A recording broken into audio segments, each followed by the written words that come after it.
I paid for my sister's honeymoon with her new fiancé for $6,000, only to have her call me loser at family dinner and say it was cheap. I got angry and cut them off, but then I still can't believe I let Amanda talk me into this. My sister has always been dramatic, to say the least, but when she came to me for help with her honeymoon, I thought maybe this time was different. Maybe she'd finally grown up a little. To set the scene, Amanda had just married Kevin, a decent guy, surprisingly. Her first husband, Brandon, had been a total disaster. The kind of guy who thought job was a four-letter word and treated her like a maid instead of a partner. I'd always kept my distance from her relationship drama, but when they divorced, it was hard not to say, "I told you so." When she met Kevin, though, I had hope.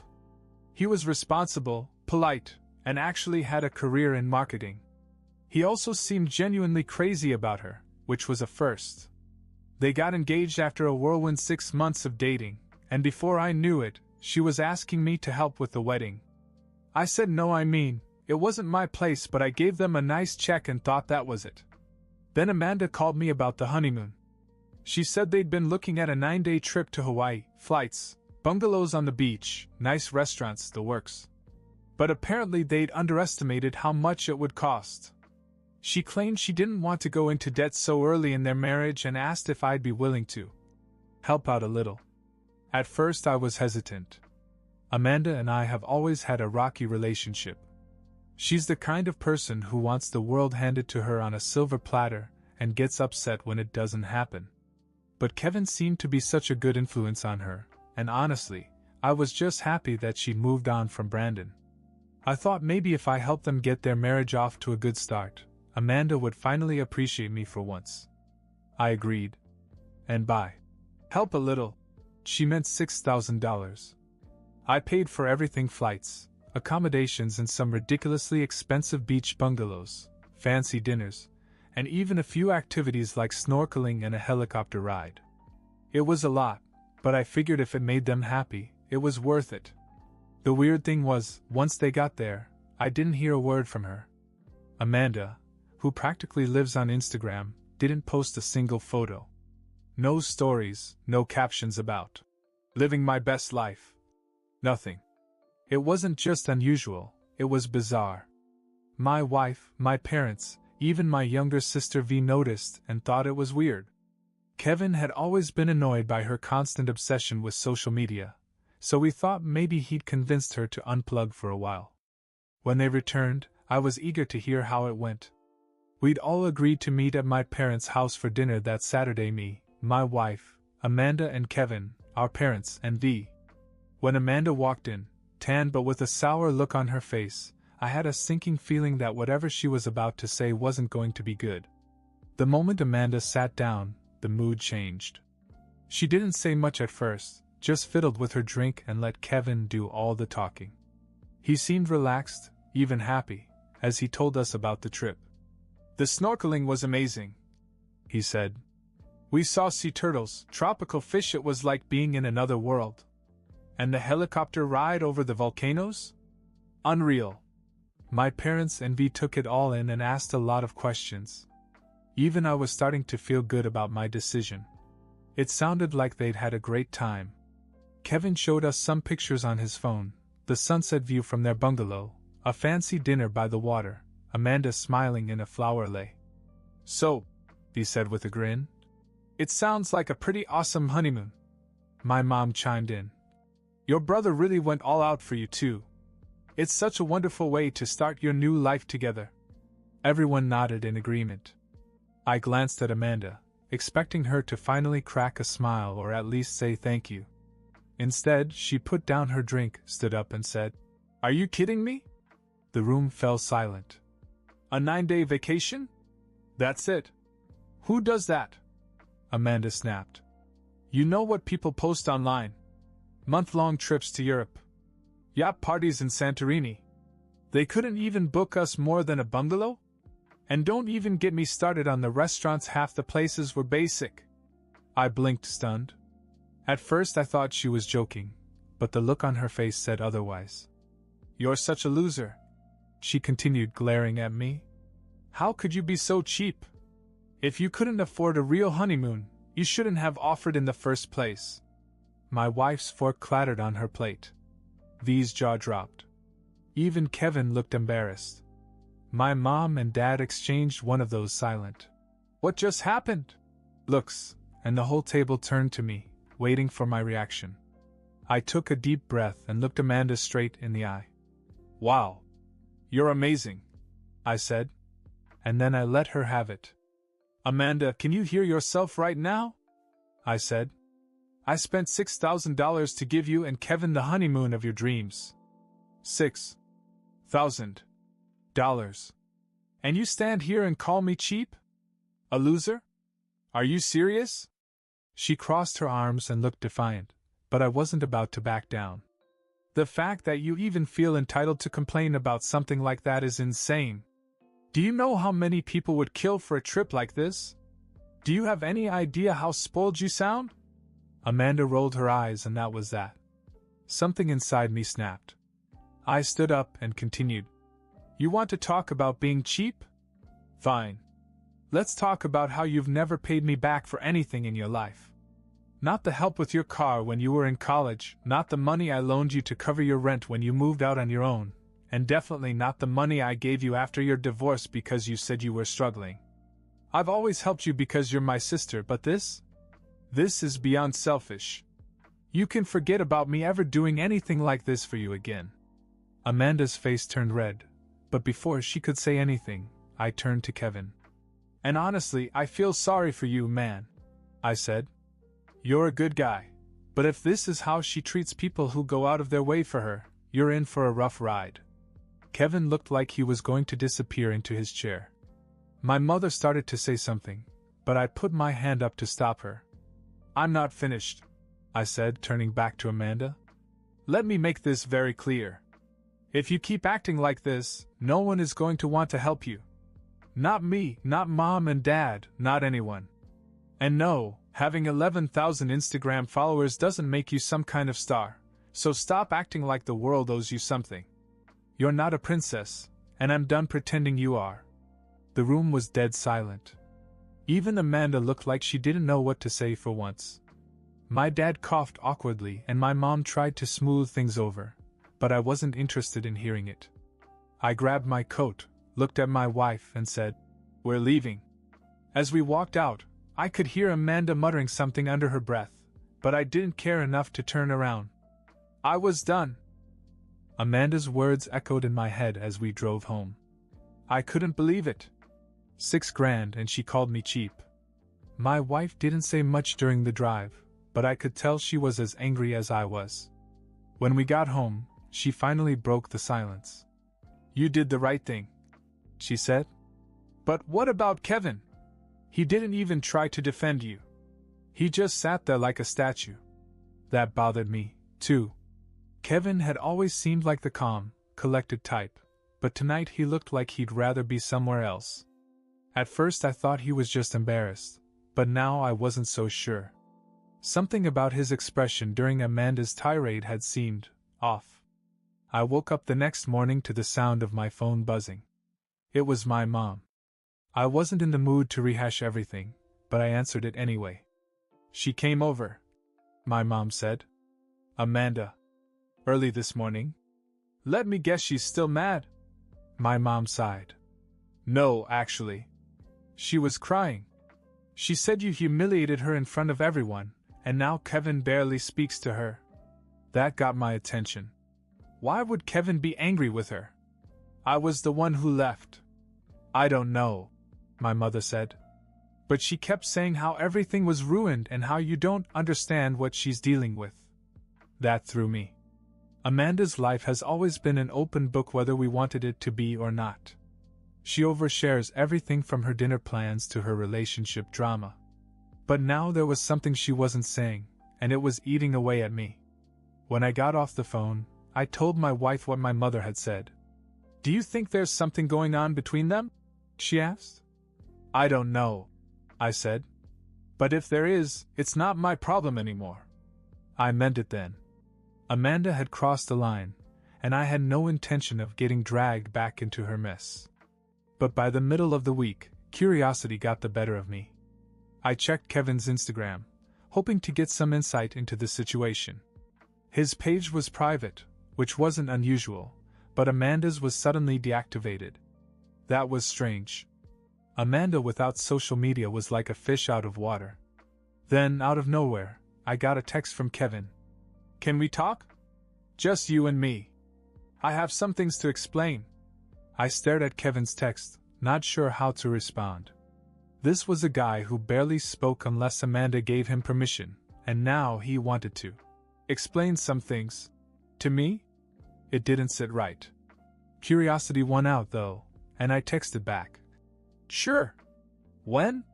"Tonight," he replied. "I'll come over." That evening, Kevin showed up alone, looking more haggard than I'd ever seen him. His usual clean-cut appearance was gone, his hair was a mess, his shirt was wrinkled, and there were dark circles under his eyes. "Thanks for seeing me," he said as he walked in. We sat down in the living room, and for a few minutes he just stared at the coffee table, fiddling with his wedding ring. Finally, he took a deep breath and said, "I owe you an apology." "For what?" I asked. "For Amanda," he said. "For everything she said to you. And for what happened." Now he had my full attention. "What went on?" Kevin hesitated, as if he wasn't sure how much to tell me. Then he dropped the bomb. "The honeymoon, it wasn't just a honeymoon. It was supposed to be a reset," he said. "For our marriage." I blinked. "You've been married for what, a month? What do you mean, a reset?" Kevin ran a hand through his hair. "Amanda has been difficult, to say the least. Planning the wedding was a nightmare. She went way over budget, ignored every limit I set, and had these crazy meltdowns over the smallest things. I thought it was just the stress of the wedding, but after we got married, it got worse." He paused, looking genuinely embarrassed. "She started accusing me of not loving her enough. Said I didn't do enough to make her feel special. She even threw a vase at me once." A vase. I didn't know what to say. Amanda was a handful, sure, but I had no idea it got that bad. When she started talking about the honeymoon, Kevin continued, "I thought maybe if we got away from it all, she'd calm down. She promised it would be the fresh start we needed. But by the third day, she was complaining about everything. The room wasn't big enough, the food wasn't fancy enough, the snorkeling wasn't exclusive enough." He shook his head. "It was a disaster. And when we got back, I told her I was done. I'm filing for divorce." I froze. "Divorce? Already?" Kevin must have seen the shock on my face because he laughed bitterly. "I know how it sounds. Believe me, I wanted to make it work. But Amanda, she's not who I thought she was. And the worst part? She told me last week that she still talks to her ex-husband." "What?" I blurted out. "Yeah," Kevin said. "She told me it was harmless. But I found texts. She's been venting to him about me since before we were married. She even told him I wasn't man enough for her." That hit me like a ton of bricks. For a moment, I didn't know whether to feel bad for Kevin or angry with Amanda. "Well, yeah," he said, standing up. "I just thought you should know. You were trying to do something good for us, and you didn't deserve what she said to you. I'm sorry you got caught up in all this." As Kevin walked out the door, my wife came into the room. She must have overheard because she just shook her head and said, "I don't even know where to begin." Neither did I. I barely slept that night. Kevin's words played over and over in my head. Was Amanda still talking to Brandon? Complaining about Kevin before they were even married? It was like finding out there was a whole other side to her that I didn't know, and honestly, I wasn't sure I wanted to. The next morning I got another call from my mother. "Amanda's here," she said in a low voice. "She's been crying since she came in. I think you two need to talk." "Did Kevin tell her he was filing for divorce?" I asked. There was a pause. "What? Divorce?" "No, she didn't say anything about that." "Of course not. Typical Amanda, she'd never admit things weren't perfect unless she absolutely had to." I debated whether to even go over there, but I figured I might as well get it all out in the open. Maybe she needed to hear the truth, even if she didn't like it. When I got to my parents' house, Amanda was sitting at the kitchen table, her face covered in spots and her hair pulled back in a messy bun. She looked up at me, and for the first time in a long time, she didn't have that smug, entitled look on her face. "I'm sorry," she said softly. I crossed my arms. Sorry for what, exactly? For what I said at dinner. I was out of line. You didn't deserve that. It wasn't the dramatic, crocodile tear apology I was expecting. She seemed genuinely upset, but I wasn't going to let her off the hook so easily. "Kevin came to see me last night," I said, watching her reaction closely. She froze. "What did he say?" I pulled out a chair and sat across from her. "He told me everything, Amanda. The honeymoon, the arguments, the vase, everything. He's filing for divorce, isn't he?" Her lip quivered, but she didn't deny it. Instead, she let out a shaky breath and said, "I didn't mean for it to get this bad. I thought marriage would fix things. I thought if we had this perfect wedding, this perfect honeymoon, everything would be okay. It doesn't work that way," I said. "And talking to Brandon behind Kevin's back? What were you thinking?" She jumped as if I'd slapped her. It wasn't like that. Brandon was going through a divorce, so I thought he'd understand. I just needed someone to vent to." "Vent?" I said. "Amanda, you told him that Kevin wasn't man enough. How is that venting? It's sabotage." Her eyes widened and I realized she didn't know Kevin had found the texts. She opened her mouth to say something, but then she just collapsed, her head in her hands. "I don't know what's wrong with me," she said through her tears. "I'm ruining everything. First Brandon, now Kevin. I don't even know who I am anymore." I didn't know what to say. Amanda had always been self-absorbed and dramatic, but I'd never seen her like this, completely defeated, as if the weight of her own choices had finally caught up with her. "I can't fix this for you," I finally said. "You have to figure it out for yourself." But I meant what I said at dinner. "I'm done bailing you out." She nodded and wiped her face with her sleeve. "I understand." For the first time in years, I actually believed her. "Shall I go on?" Amanda sat quietly for a long time after I finished. It was strange. It was the first time I'd ever seen her not fight back, not try to turn things around and make herself the victim. For once, she looked like she was really listening. But I knew better than to trust her completely. "I'm going to say this once," I told her. "You're an adult, Amanda. Your choices have consequences. If you want to keep throwing tantrums and treating people like garbage, fine. But don't come crying to me when it all falls apart. I've done my part. You screw this up, you're on your own. Forever." Her head snapped up, and I saw a flash of panic in her eyes. "You don't mean that." "Oh, I do," I said. "Because here's the thing, Mom and Dad don't have the money to bail you out anymore. You know that.